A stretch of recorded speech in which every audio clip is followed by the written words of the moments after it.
Coucou les copains, j'espère que vous allez bien. Cette semaine nous allons parler d'un type de dessin animé particulièrement maudit, les dessins animés avec des célébrités, et surtout comment ça a mal tourné. J'espère que vous êtes prêts.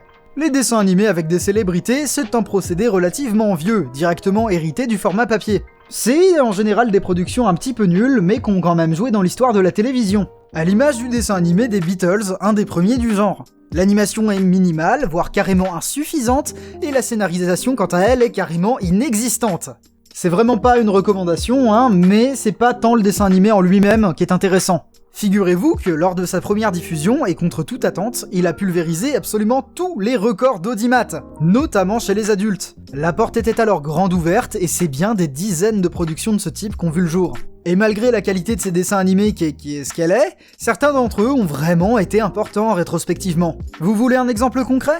C'est parce que les Beatles dont je parlais à l'instant ont tout anéanti sur leur passage que la chaîne CBS, menée à l'époque par Monsieur Fred Silverman, est allée chercher dans les licences de super-héros pour créer le dessin animé Superman avec Filmation, entre autres. C'est le début d'un bloc animation aventure du samedi matin sur CBS, mené par tout un tas de dessins animés de super-héros. Et même si on est en droit de les trouver difficilement regardables de nos jours, c'est des étapes clés dans l'histoire de l'animation à la télé. Le bloc super-héros a fait les beaux jours des censeurs qui criaient à la violence. Les mêmes censeurs qu'ont donc forcé les chaînes de télé à mettre de côté tous les programmes typés action, et c'était l'avènement de productions d'Hanna-Barbera entre autres, et ainsi de suite. Regardez, un autre exemple, tout bête. S'il y a bien un dessin animé de cette époque qui a compté, c'est Fatalbear and the Cosby Kids. Je le dis tout de suite, je ne fais en aucun cas l'apologie de Bill Cosby. Je le répète encore une fois, en aucun cas cette vidéo ne constitue une apologie de Bill Cosby. En aucun cas. Pas d'apologie de Bill Cosby.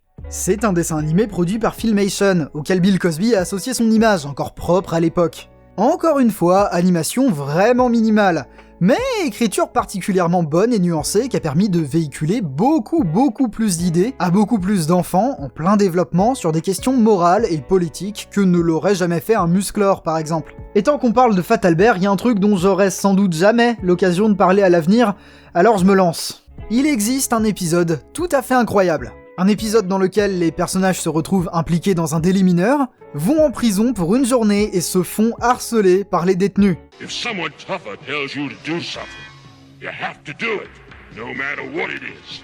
No matter what it is, you have to. En aucun cas, pas d'apologie de Bill Cosby. Maintenant, ça c'est mes préférés à moi. Et je pourrais encore continuer de gratter relativement longtemps, en vous montrant des dessins animés moins importants mais beaucoup plus drôles. Comme le dessin animé Hulk Hogan de Dick. Arrêtez les blagues sur les zizi s'il vous plaît. Hulk Hogan Rock and Wrestling est une série de 1985 qui capitalisait sur la popularité des personnages de la WWF, la fameuse fédération de catch. On y reconnaît assez clairement la patte de Bruno Bianchi, ou Bianchi, j'espère rien écorché, et plus globalement d'un staff qu'on connaissait déjà pour entre autres Inspecteur Gadget. Blablabla sous-traitance en Asie, on commence à se connaître vous et moi. J'aime bien, cela dit, me dire que le studio pas cher choisi cette fois-ci au Japon pour l'animation, c'est quand même Shaft. Ouais, Shaft a animé Hulk Hogan.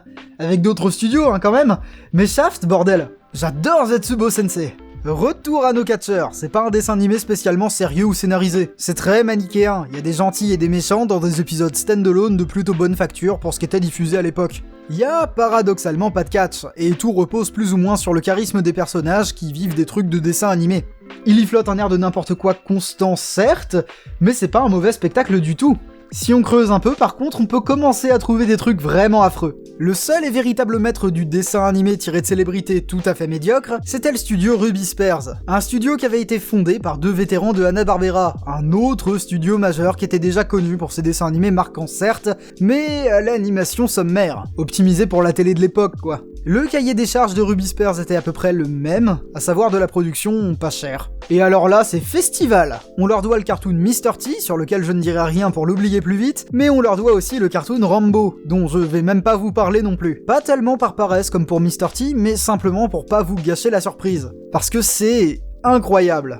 Je pourrais, très sincèrement, continuer longtemps à vous parler de dessins animés du genre, mais je sais aussi pourquoi vous avez cliqué. J'y viens tout de suite.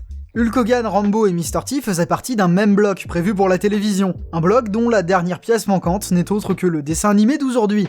Chuck Norris Karaté Commando. Je sais que ça peut faire sourire, mais c'est pas une blague, c'est pas un fake ou je sais pas quoi. Ça a été produit par Ruby Spears pour une diffusion en 1986 et ça raconte les aventures de Chuck Norris et son escouade multiculturelle dans leur lutte contre une organisation malveillante, Vulture. La plupart de la grammaire de la série est directement pompée du beaucoup plus populaire G.I. Joe, et non, personne ne sait spécialement pourquoi Commando avec un K. C'est un dessin animé nettement moins connu que le reste du blog dont il fait partie, tout simplement parce qu'il a été nettement moins diffusé. Il ne fait que 5 épisodes. Cette série n'a jamais spécialement fonctionné et est tombée assez rapidement dans l'oubli. Et on comprend assez vite pourquoi. Ça sent bon le mauvais goût ambiant. Je veux dire, regardez, je vous montre juste le générique. Chuck Norris. Chuck Norris, man of action. Chuck Norris stars in Chuck Norris Karate Commandos. Chuck Norris, he's got nerves of steel and strength to match.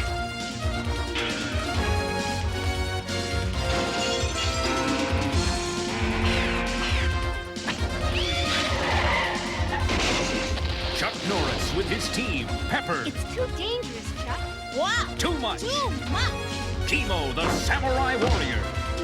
Reed, Chuck's teenage apprentice. Tabe, a sumo champion.